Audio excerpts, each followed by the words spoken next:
ABC News that right now authorities are carrying out searches at properties associated with P. Diddy. This is all part of a federal investigation into human trafficking. They also say that this investigation has been ongoing now for several months. They add, our sources, that an arrest does not appear to be imminent at this time, but what you are looking at right now is live video of one of these searches being conducted. Now, this is a search that is happening at Sean Diddy Combs' Los Angeles home. This is in the Beverly Hills area, so you can see a tremendous amount of law enforcement present there all around that home. So this search just began here. There's also, as we understand, another search being conducted on the other side of the country in Miami, because we are hearing from Homeland Security that there are investigations going on using the assistance of HSI Los Angeles and HSI Miami, along with local law enforcement partners.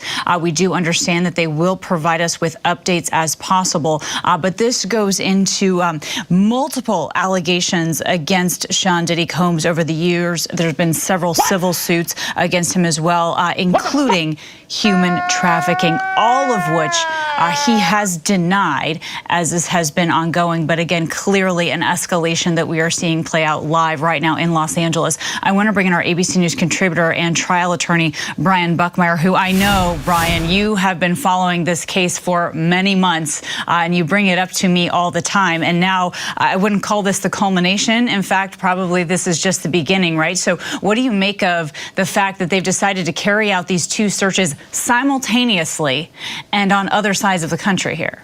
So, Kayla, you're right. I've been talking to us about this for too long. But what does it get you? What does a person need to have the ability to search a home? Probable cause. So what I'm doing is I'm looking backwards. How could a judge grant the ability to search these two homes, and why would you do it simultaneously? Probable cause being the belief, or at least having the quantity of information that a crime either did happen, is happening, or is going to happen. That's how law enforcement must have to prove to a judge or a court why they have the opportunity or the legal ability to search someone's home. Now, why would you do it in conjunction from one property and another at the same time? Law enforcement typically does this because they are worried that information or property or evidence may be hidden away or destroyed while you're searching one property. And so they're looking for something to corroborate the belief that they have that a crime did occur. And as you pointed out earlier, he's facing multiple allegations of sex trafficking. So perhaps that is a crime in which they're investigating. Perhaps that is what they're trying to seek more information from. But in order to search a home, you have to have probable cause. The only question is, probable cause of what? Probable cause. And so, Brian, as you look at this and you watch this, and we'll shout if we see any more movement on these screens, but it is important to note, right, that this is all being run out of the Southern District of New York here. So there is a tremendous amount of coordination happening within law enforcement at the highest levels. Absolutely. And the reason why I believe it's being coordinated out of the SDNY, or the Southern District of New York, which encompasses, for the most part, Manhattan, is a lot of the civil allegations stem from there, whether it be Cassie or the other 4 allegations or civil lawsuits that stemmed from it afterwards. And so what it appears to be, at least if you're thinking this is connected to the civil lawsuits, are that the SDNY is coordinating with the other agencies in Miami as well as Los Angeles to search the properties of Sean Combs to see if there's any evidence of that. Now, I can't think of anything off the top of my head what would be evidence of sex trafficking, predominantly something that might stick out as to something to corroborate what we've heard in these civil allegations. But if they find it, it could lead to further investigations. At this point, we're hearing that there's no potential arrest, but it doesn't mean there wouldn't be one in the future based on either more information collected or if they're finding whatever it is that they're hoping to find in these 2 locations. And Brian, we do want to mention that we were initially told what we were showing our viewers here is a home in Los Angeles, California, near Beverly Hills. That is not the case. What you're seeing on your video on your screen is in fact Miami, and then they are also searching a home simultaneously in Los Angeles in the Beverly Hills area at the exact same time. And to Brian's point here, law enforcement does that often in an effort to make sure that these searches can be conducted without sort of tipping off anyone else that might be involved, which doesn't give anyone any time to do anything questionable with evidence. So you're getting a larger shot there. You can see now just how close close that home is to the water, as our affiliate helicopter is flying over this home again in Miami as it is being searched. I want to now bring in our ABC News contributor and former FBI agent Brad Garrett. Brian Buckmeyer, don't go anywhere because I have several more questions for you as well. But Brad, as you're watching this, first of all, can you explain to us, Brad, what that vehicle is that we're seeing right there, that big white truck? Well, I can't see, I don't have a screen up to see it, but if it looks like a cargo truck or looks like any sort of truck that you could put evidence into. So since we don't know kind of what they're looking for, I can give you a list what I think they're looking for, is that you have to have a crime scene search vehicle to go in with the various things you need to do to search. So my guess is it's that, because my sense was they weren't going there to arrest anybody. This was to do a search. And so they took everyone probably from the evidence response teams of maybe the FBI and DHS to do this search. Yeah, so a large vehicle to collect evidence. It does also look like it has some kind of satellite up in the air as well. We're also seeing local news in the area, and you're seeing law enforcement, Brad, sort of walking down a very long driveway to enter the home, and you're not seeing, it's not a chaotic scene at all. Definitely not. And you're right. Our sources are saying that an arrest at this point is not imminent. Right. So, quickly, why were they able to go in there? To Brian's point, how did they convince a judge to go in there? You have to have a link directly to these two houses.